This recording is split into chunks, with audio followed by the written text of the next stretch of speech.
அப்போ நேரே கூலி ரிவ்யூலேக்கு சூப்பரா இருக்கு. எல்லா படம் போறதே தெரியாது. கிளைமேக்ஸ் வரை சூப்பரா இருக்கு படம். Super hit. தலைவர் படம் சூப்பர். ബ്രില്യന്റ് മൂവി സൂപ്പറാ இருக்கு. தலைவர் கலக்கிட்டாரு. ആൾക്കാർ എഴുന്നേറ്റ് നിന്നായിരുന്നു കൈയടി.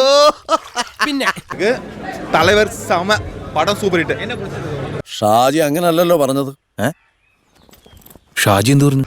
ഒരു ആവറേജ് ഫിലിം. ലോകേഷിന്റെ സ്ഥിരം പാറ്റേൺ ഉള്ള ഒരു പടമാണെന്ന് തോന്നിയില്ല കണ്ടിട്ട്. മൈക്കൽ ജാക്സന്റെ ത്രില്ലർ വരും, കോപ്പ് വരും എന്നൊക്കെ പറഞ്ഞിട്ട് കണ്ണിയാ കുത്തിപ്പിടി. ഇഷ്ടപ്പെട്ടില്ല. എന്ത് പറ്റി? മോശം എന്ന് പറഞ്ഞാൽ മോശം അഭിപ്രായം കുടുംബത്തെ പറ്റി നാട്ടുകാർക്ക്. പടത്തിൽ ഒന്നുമില്ല. ഭയങ്കര ബിൽഡപ്പ് കൊടുത്തിട്ട് അസഹനീയമായ ഒരു ബോംബ് ചിത്രമായി മാറിയിരിക്കുകയാണ് നമ്മൾ പ്രതീക്ഷയോടെ കാത്തിരുന്ന വർമ്മയുടെ വരവ്. വിജയിയുടെ കൂടെ പണി നശിച്ച് വേറെ ഒന്നും പറയാനില്ല.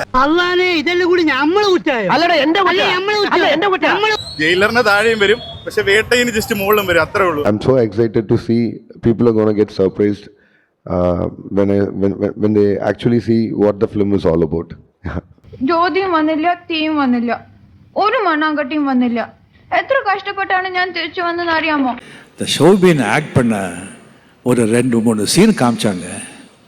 நான் ஆடி போயிட்டேங்க. I expected lot from Soubin's performance. എനിക്ക് ഭയങ്കര ലോ ആയിട്ടാണ് തോന്നിയത്. ഒട്ടും ഒരു കൊടൂര വില്ലന്റെ ഇമ്പാക്റ്റിൽ വന്നില്ല. സജി വീട്ടിൽ തന്നെ ഇരുന്നാ മതി, നീ പുറത്തോട്ടൊന്നും ഇറങ്ങാൻ നിൽക്കണ്ടാട്ടാ. அண்ட் ஸ்ருதிஹாசன், நீங்கள் படம் பாருங்க, நான் உலகநாயகன் பொண்ணுடா அப்படிங்கிறது நிரூபிக்கும். ശ്രുതി ഹാസനൊക്കെ എന്ന് പറഞ്ഞാൽ ഒരു ഭയങ്കര മോശപ്പെട്ട ആക്ടിങ്. നീ വിഷമിക്കാതിരിക്കേ, എന്റെ അവസാനത്തെ പ്രയോഗമായി ഇന്നിവിടെ നടക്കാൻ പോകും. ഇതിന് വിജയിച്ചില്ലെങ്കിൽ അച്ഛന്റെ അവസാനമായിരിക്കും പറഞ്ഞേക്കാം.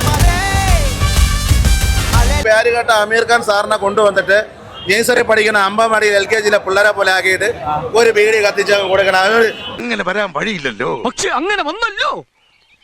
അമീർ ഖാൻ വെറും കോമഡി പീസ്. അങ്ങനെ ആകെ ഉണ്ടായിരുന്ന ഒരു പിടിവള്ളിയും പോയി. സൂപ്പർ ഹിറ്റ് ആകുമെന്ന് കരുതിയിരുന്ന ബോട്ട് ചട്ടിയും 8 നില പൊട്ടി. ഞാൻ പോകുന്നു.